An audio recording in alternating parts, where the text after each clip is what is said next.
Bienvenue mesdames et messieurs, merci encore toujours dans le cadre de Masolo Italie Yamboka. L'actualité nous oblige tout beta Masolo Yamboka, tout beta Masolo na balobeli, ba politicien Yamboka na biso. Lelo je reçois pour vous pour l'embumba oyaza porte-parole, il y a Union des Républicains, parti cher, il y a Ndeko Norbert Louye, jusqu'à ce jour, Azana, États-Unis, assez concerne toujours l'arrivée à Guterres, Antonio Guterres, déployé en Kinshasa, bien qu'il y a déjà un jour déjà l'équipe, ça qui tourne. Pourquoi tourne Yango? C'est parce que Bango, Télémela, toujours accord cadre d'Addis Abeba, nous avons fait beaucoup d'émissions sur ça, et bien que alternance et salama, mais accord wana appliqué en côté, mais on a toujours la confiance que accord wana est fini par kozala en application qui intéresse à Betima Solo wana ti y accord cadre d'Addis Abeba, Union des Républicains, changer position, tout na position. Il y a application, il y a accord cadre d'Addis Abeba. Oui, accord cadre d'Addis Abeba. C'est Joseph Kabila, l'ancien président, mais il a appliqué vraiment dans son intégralité jusqu'à ce que l'alternance est si. Combat accord cadre d'Addis Abeba. Bango bazako continue, to bazako rêver. Et ça va masolo to beta aussi masolo Italie Félix Tshisekedi na Belgique. Arrivé à Félix Tshisekedi en Belgique et la Moussi Balobi unité ya Congo et la Moussi valeur ya Congo et ça sorti ça le bango bazomona ondenge en tout cas sans plus tarder mbote mona mboka pour l'embumba mbote ndeko Ousmane. Oui, alors tout notre sur la concerne toujours l'actualité en mboka na biso to banda na Félix Tshisekedi en Belgique oui puis to ebi o no sur les kuna na Belgique. Même Balobaki Congo est isolé dans la diplomatie, mais va tourner à Félix Tshisekedi tout le assez concerne la Belgique et la Moussi Congo, la République démocratique du Congo, ils ont plusieurs années Congo ils ont considéré sur le plan international. N'habiter l'air tirni bino bozoko sala par rapport au déplacement il y a Félix Tshisekedi en Belgique. Natondio botoni ndeko Ousmane na opportunité oyo au PCI Union des Républicains par ma voix, Yako Loba, Toko Pesa Likanisi, ya parti Nabiso, na niveau national et international, na situation politique, Yamboka Nabiso. Na introduction na yo, au lobima makambo moi ebele, mais au résumé yango, au bandeli makambo ya Guterres, au yé nandeko Chilombo, accueilli. La raison pour laquelle nous avons Belgique. Récemment, il y a question, il y a le président de la République, Félix Tshisekedi, en Belgique. Ok, yonde Mopanzi Sango, yonde Moutou, Oyambinga, yonde Moutou, on a une question, on a une réponse. Voilà. Ndeko Chilombo accueilli na Bruxelles. Ko sala déplacement kolongwana République démocratique du Congo ko kende na mboka ya Belgique ezali mabete en soi. Ezali eloko moko ya malamu. Mais eloko nde ezana kati oke ko sala nini? Tolandi Wutandeko. Il une invitation officielle à Belgique. Ok. Azalaki na invitation officielle il y a gouvernement démissionnaire ya Belgique. Alors, tango ndeko Chilombo a komikuna biso to ko interpréter ba fait. Voilà. Oyo tozoko mona, oyo tozoko yoka. Makanisi wana selon bidon. Boko interpréter ba fait selon Union des Républicains. Au Beninga na kombo ya banani. Ah, on a que représenter parti politique nini. On a que représenter parti politique moko ya opposition. Babengi Union des Républicains qui est dirigé par monsieur Norbert Louye pour séjour aux États-Unis. Voilà. Donc on a que défendre ba valeur au Union des Républicains à défendre. Voilà. Kokende na Belgique en son na bakena ibandeli ezali mabete. Azala qui invité na gouvernement démissionnaire ezali mabete. Mais maloba oyo tozoko yoka. Oyo ndeko na biso Chilombo a memi na Belgique. Na ba réponse bazo pesa ye. Maloba nini ba réponse eza nini? Na ba réponse o bazo pesa ye na kanisi ezobala na te.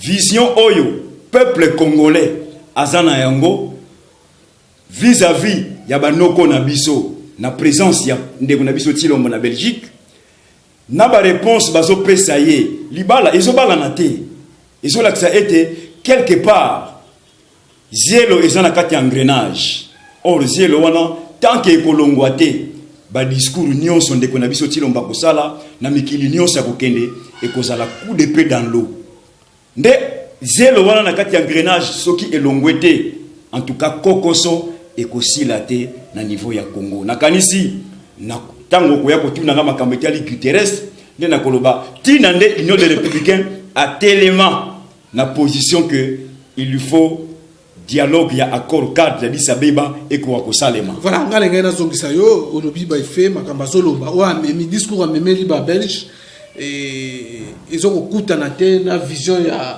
ya bango kuna na Belgique discours amoza nini weze kutana te message ni amemeli bango pe nini bango ba lobi na ye oyo ke yo lobi ke non ezo simba te ba engrenage ezana na zelo ezana kati engrenage voilà zelo wana soki elongwete ezamwa kokoso zelo ngo eza nini zelo ngo kalise nini ndeko Norbert yeye na Belgique on ba yebisi nini oyo zoloba expliquer ba Congolais bazola no de partout ndeko Norbert yeye yambo alongola makolone awana mboka Kinshasa akoma na États-Unis d'Amérique atikala ikosala 3 conférences de presse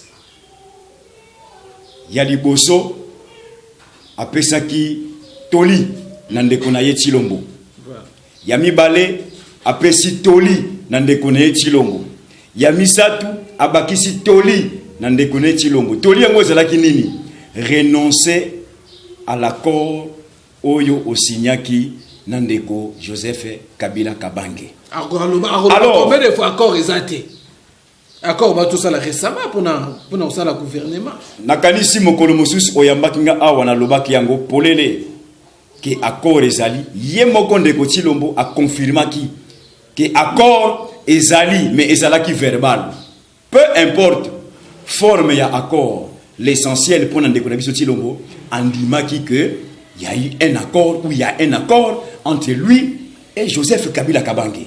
Alors, débat wana to si to silisaki yango voilà, parce que yemo ko asi afuaki. Voilà, to évoluer. Alors, na question oyo uti ko tuna concernant ni nyango ye amemeli banoko na biso to ba Belge.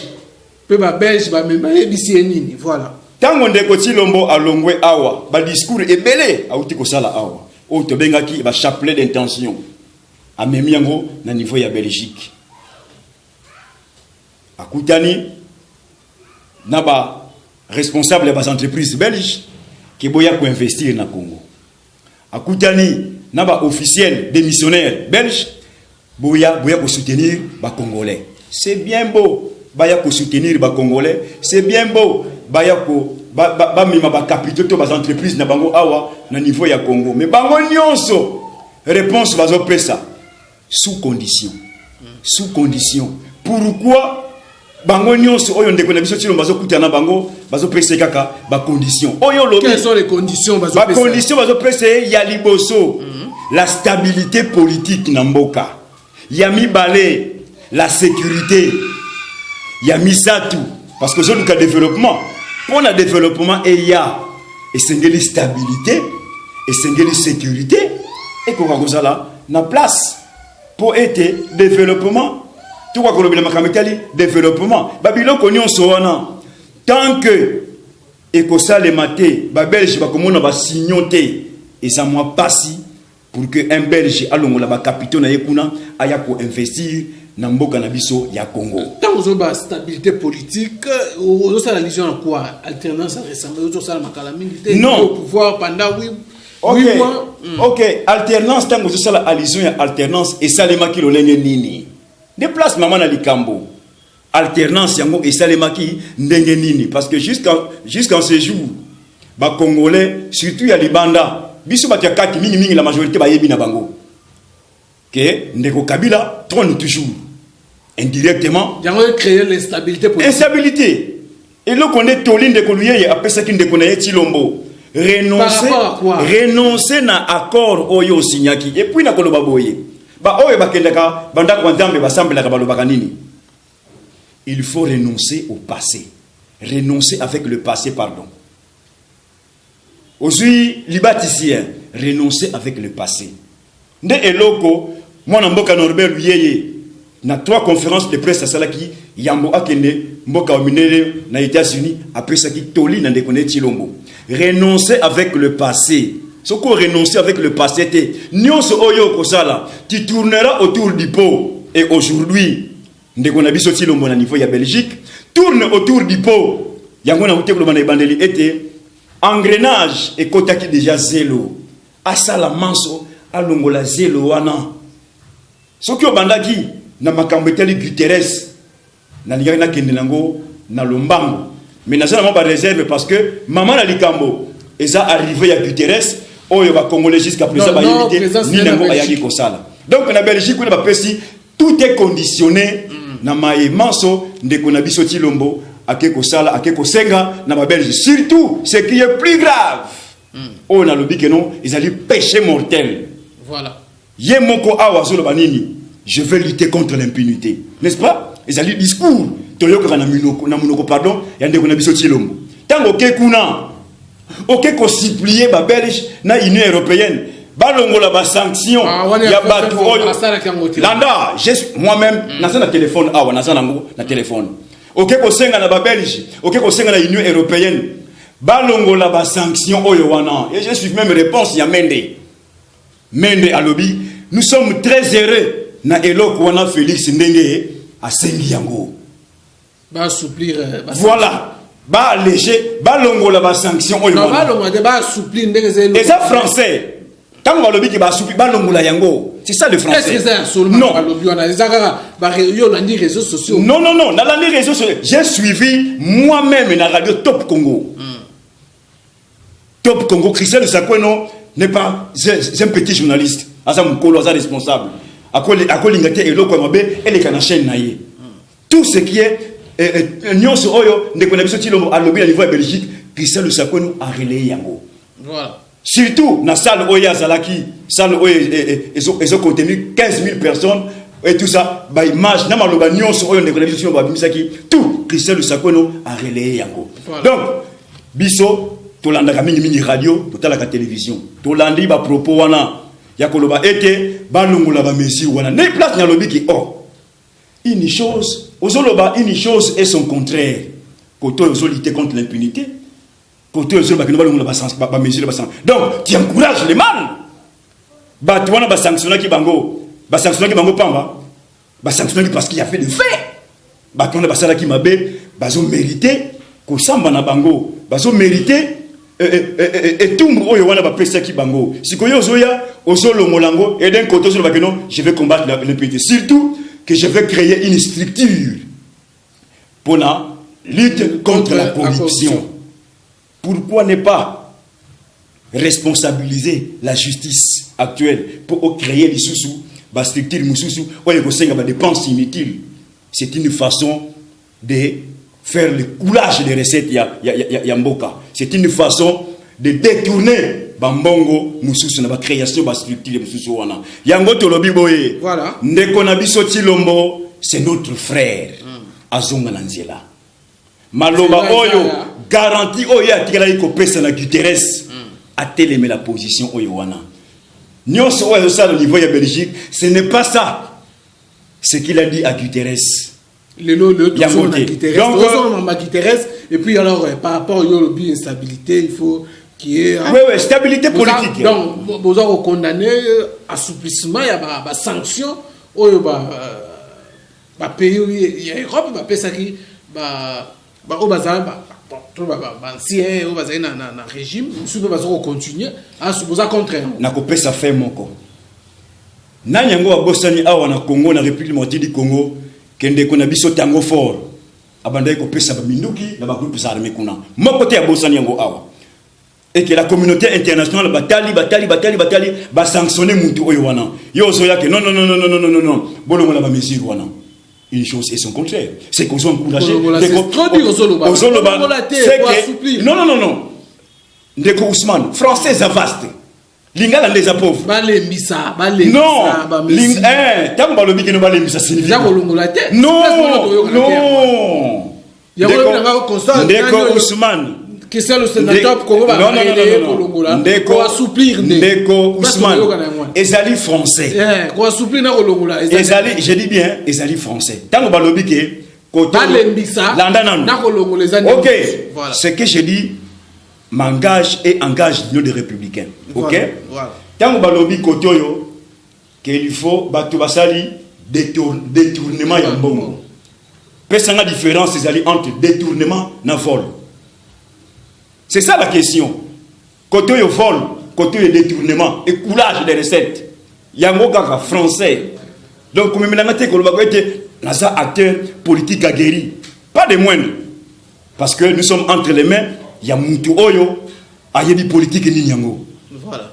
Je cite Norbert Lié que je salue en passant. Donc, pour la Koloba était Nyonso Oyo, ndeko na biso tilo mbake ko senga kuna, yango ne ba pesier ba condition. Et puis, tango balobi ke a signé ba accord na niveau ya Belgique. Non, ndeko Tshilombo n'a pas signé des accords na Belgique. Voilà. Il a signé 3 mémorandums d'intention. Parce que le gouvernement belge actuellement est démissionnaire. Voilà. Ndeko Chibala Azalaki à l'époque. OK? Tango ndeko Tshilombo a commis ya liboso ya mboka na biso, directeur de cabinet a sali communiqué, tout c'est la présidence. Voilà. Pour la ligne basala ki bongo parce que ba non gouvernement na ezali démissionnaire, ba ko engager les sous l'état té. Ndebele je peux lelo. Donc babilo ko na roi Philippe il y a Belge. T'as là d'abord accoutrement. Donc quand on a recoté pourquoi parce que non. Je suis à part qui politicien, je suis un politologue. Voilà. Donc nayebi babilo ko musus on azoloba. Tant on a lobby que a signé 3 mémorandums d'intention. Bazo kota là. Ndenge président de la chambre de commerce on a lobby que non. Nous sommes prudents. La Belgique reste prudent. Or, ce qui m'a dit au niveau politique, Kendeko Ousmane, je suis prudent. C'est-à-dire, il a des doutes. C'est que, quelque part, engrenage, quelque part, ce que le mot disait, le langage est je suis prudent et que ça la société. Nous sommes d'accord, et tout ça, mais ce que le non, nous sommes prudents. On se réserve. Nous observons. Et surtout, président, il y a l'Union européenne, il y a la Commission de l'Union européenne, tant que Bakutani à l'Obinini. Pour aider la République de Martinique Congo, l'entreprise est là, non. Tu peux débloquer Mbongo pour la capitale Ebola. Ndeko Ousmane. Tu peux débloquer Mbongo pour la capitale Ebola. Et à Bakissi, pour le dossier, il y a la sanction, il y a l'Union européenne a sanctionné qui en suspense. Ça c'est top Congo. Nous avons plus d'informations. Et puis RFI. Même langage. Voilà. RFI et lobby. Que le dossier est en suspense. Pour Nanini. Parce que la démarche. Oyo Bandaki Nango depuis le mois de janvier. Na place yo commis. Et ce bal dans les sociétés. Des places dans le lobby qui est Tshilombo. Azonga. Dans le discours Oyo. Basola qui n'a qui intéresse. Ce qui a zongi. Nyon sa comme on a accusé la kuna. Et que ça lango facile. Et surtout. Ce qui a gardé cap. Dans le discours, nous avons tenir au niveau de la Belgique, à les États-Unis. Voilà, mesdames et messieurs, vraiment, ça c'était la première question. Vu les temps aussi, ils ont déjà là, tout le monde est arrivé à Guiterres, ou pour se mettre là, tout le monde, il fallait pas à Guiterres. Il fallait que ça, à Salibatourne, à côté de la classe politique, tout à fait. Chef de l'État, opposition, société civile, à Ketina Est, ailleurs. Mais bien l'application d'accord cadre d'Addis Abeba et échappé même Félix c'était bien Kazala qu'on a été faut application mais ça même hier mon père reconnaît qui accord cadre d'Addis Abeba Bino Sikoyo arrivé à Guterres ma solo ana Guterres a bétia monter.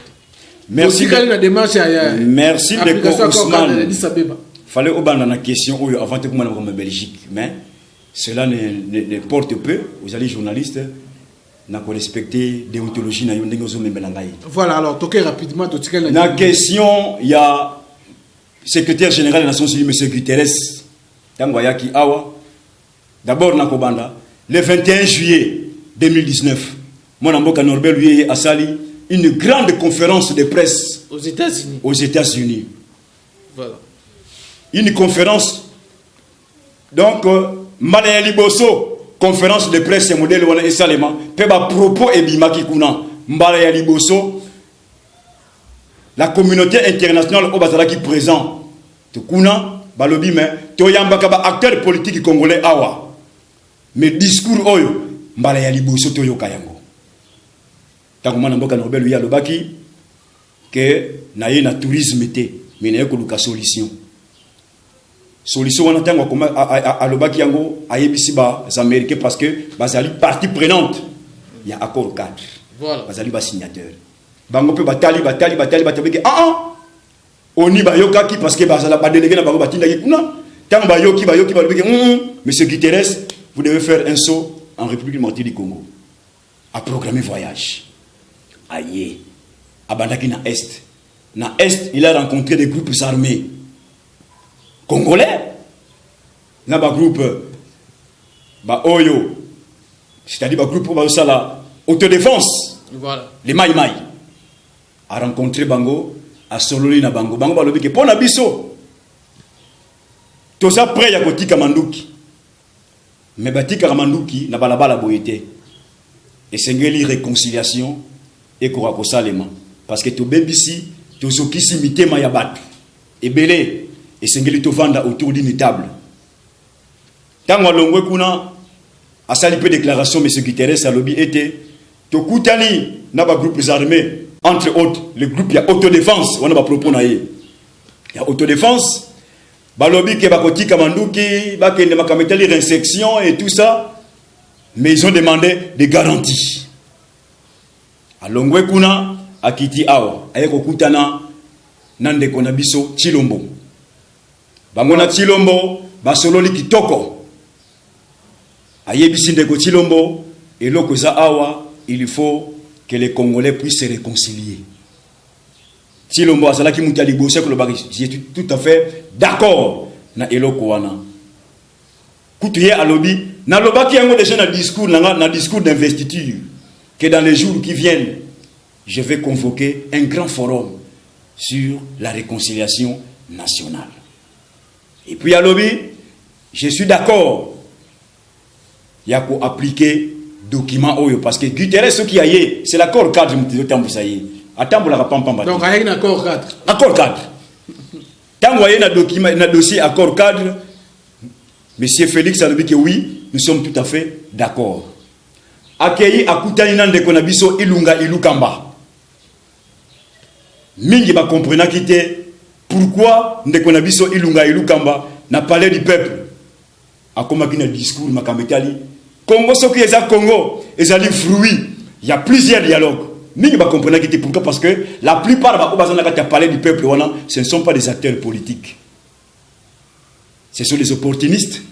Comme il dit que ça, l'analyse, il y a situation, il y a terrain. Discours d'investiture. Aya nango peut-être makamuzusu mais akomi makamita dialogue. Puis après si bango discours après si bango tout à fait discours mususu. Tout à fait. Ce qui a commis à niveau c'est suite. Il y a rencontre basala kina Guterres. Nde alakisi ye kenaye awa pour makamita dialogue il y a accord cadre. Dans son na chef nabino apesi aval. C'est à vous. Yepe alongoli message wana akena ngona famille politique c'est-à-dire FCC. Tango commission ngokuna basala ki tout à fait d'accord. Toujours comme d'habitude to yebi bango basenga toujours ba garantie sécuritaire. Au moins ma place garantie sécuritaire et tout ça. Pour la nini parce que dossier ya ko lever mesure, ya ba sanction. Nde mama na likambo. Tolobaki ke ba mesure de sanction wana mokolo mosusu ndekoloye ya lobaki tango bimi na prison à lobaki ba mesure de ya ba sanction wana ekolongwa soki to vandi autour d'une table tant que to vanda autour d'une table na dialogue de l'accord cadre soki esa limité ba mesure wana kuti mosusu ezoya je vous informe déjà que mosusu ezana nzela ezoya pour frapper qui tout le monde yo yebaki ba ko frapper tango fo okoyeba ko frapper ndeko biso Evariste Bochap qui savait personne. C'est la calme, Moussous Ezoya. Alors, akutani nande komabunda na Assemblée nationale. Il est tout à fait d'accord, surtout que maman Nabiso. Andimaki, tout ça d'accord, on a démarche. Il y a secrétaire général des Nations Unies. Toujours garantie sécuritaire. Akei akutani na bande konabiso ya lamuka. Bango balobiki oh notre secrétaire général, c'est comme si tu l'as là qui mbete moko. Tu sais la kakutu elo kwango. Bon, akei akeko sukisa na ba société civile. Bango balobiki personne n'est contre la réconciliation nationale. Et surtout, que pour nous sangisa mboka, pour nous sangisa mitema ya batu. Nous sommes tout à fait d'accord. Dans tout ça, c'est le discours de M. Norbert Luyeye qui a toujours été constant dans le document Oyo. Au bandaki que non, mais ils ont déjà dépassé. Non! Ce qui document c'est là qui dépassé. M. Guterres a fait un déplacement pour Aya Awa. Et qu'on les casse sur le plan diplomatique, peut-être par téléphone et tout ça, et qu'on les casse. Ce qu'on a essayé de déplacement à Yao, à Bandeli Wap, n'a pas groupes armés. Or, M. Norbert Luyeye a le baganini. Dialogue wana, écoutez ça, banane on va rencontrer un dialogue wana. On va rencontrer un dialogue, FCC na cash, parce que c'est une famille politique. Moko, Bande Konabiso, il y a la Mouka, Bande Konabiso, il y a des groupes armés, congolais. Et puis, il y a l'Union des Républicains et alliés.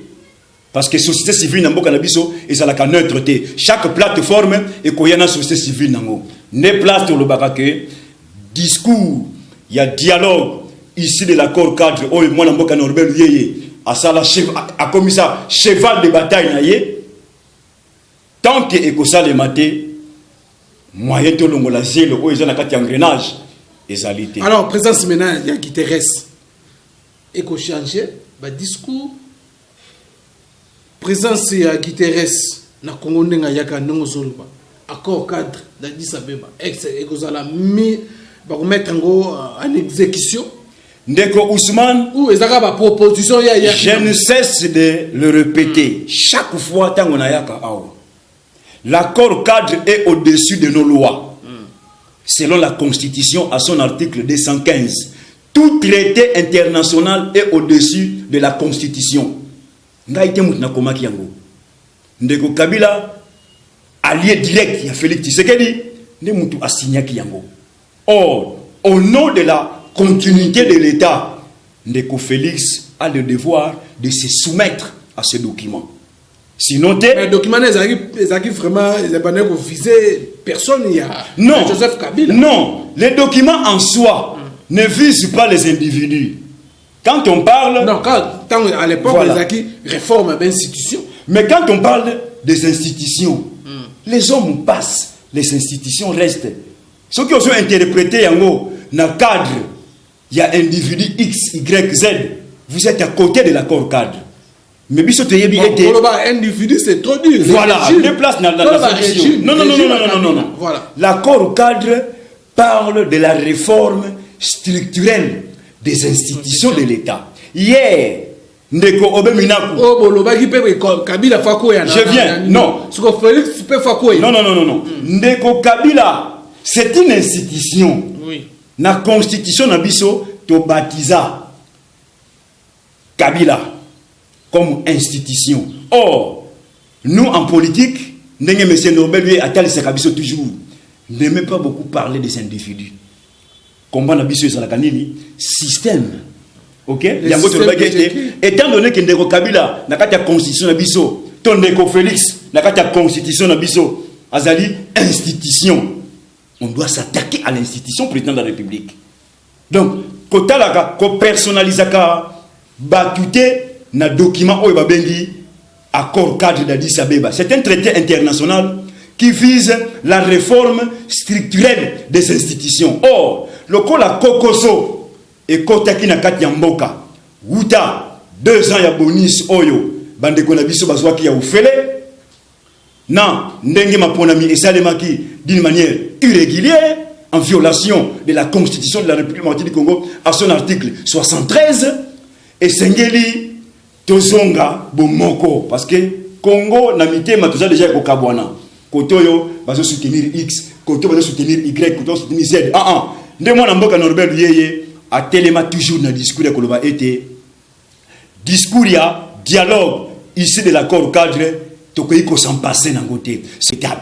Voilà, alors tolo bakino to conclure que non Guterres ailleurs pour une réconciliation nationale. Tout à fait. Aye na réconciliation nationale. Or, la réconciliation nationale et ça les makaté, yo en Belgique, yo en Congo, yo en États-Unis, yo en France, yo en Portugal.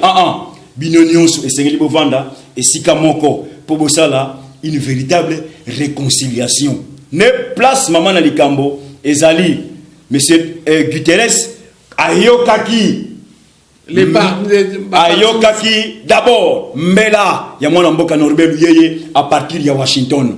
Nde alobi il y a des gens qui ont les soucis ya kolinga ete Congo ezala bomoko pe ezonga bomoko na mitema na makanisi et tout ça. Il y a monde et ça qui est aya awa comprendre baso la ba comprendre olobi accord cadre la dit ça ba application nango oye susu na réconciliation nationale au juste au lingo lo bavement nini l'arrivée à to conclure nini pour na présence à ce qui otali accord cadre d'Addis Abeba balobi bien il y a une parenthèse il y a un point parmi les 5 et l'obi était promouvoir la réconciliation nationale. Ils ont accord cadre.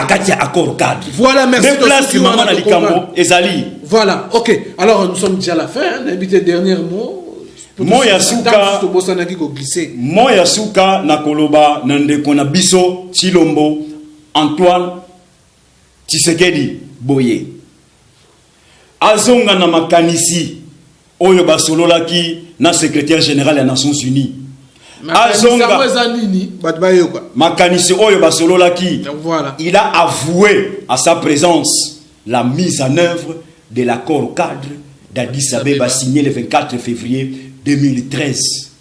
Alors, le col andimaki que sa mise en œuvre et surtout andimaki paie un grand forum oyo ekosalema le 18 octobre parce que tout va commencer à cette date.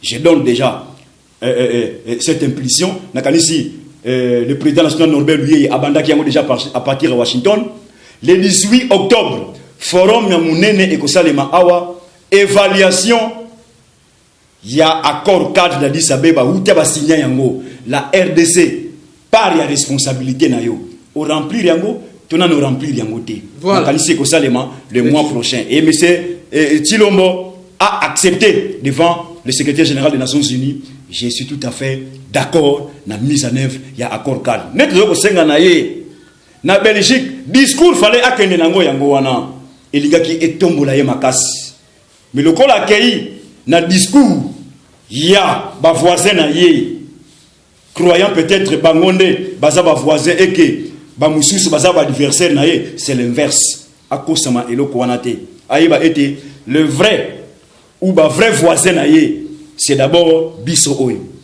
soki azo kanse ke ba voisin ya solo ils ali baninga ya FCC il se trompe azali ndeko na biso azonga na nzela na discours oyo andimaki devant le secrétaire général général des Nations Unies pe azokene na mboka ya États-Unis akangama na discours oyo basololaki na secrétaire général des Nations Unies soki ake na discours ya ba partenaire na ye bazoko kwisa ye sans le savoir.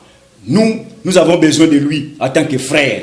Voilà. Ndeya mutu zoko senga na ye azonga na ba conseil oyo ndeko na ye Norbert Luyeye avant akende Washington apesa qui est, c'est-à-dire renoncer à l'accord, renoncer avec le passé, yaka na nzela ya dialogue politique issu de l'accord cadre, mon côté à côté yo que ozali traite au respecter les constitutions na biso à son article 215 et lobby était tout traité international est au-dessus de nos lois.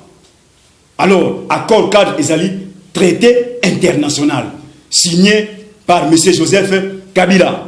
Ne place to lobby na ye Kendeko Félix Tshilombo kangama na discours wana mon côté à côté yo que ozali traite. Voilà message nanga yasuka na pesi ba oyo nyos baso na biso na niveau de banda ya mboka mbote en commençant par le président Norbert Luyeye na baninga nyonso ba membre de nyonso ya Union des Républicains baza na niveau ya Washington na niveau ya bamboka mususu to pesi bango mbote na bango. Voilà mesdames et messieurs, ça n'est fini par là. Merci Nabil, merci na Francine Paka na derrière la caméra ou asali que non vous avez image. Merci na montage aussi et mon ramtazola bayango kitoko. En tout cas tokutani mbala ya simana numéro mususu. Portez-vous bien, bye bye.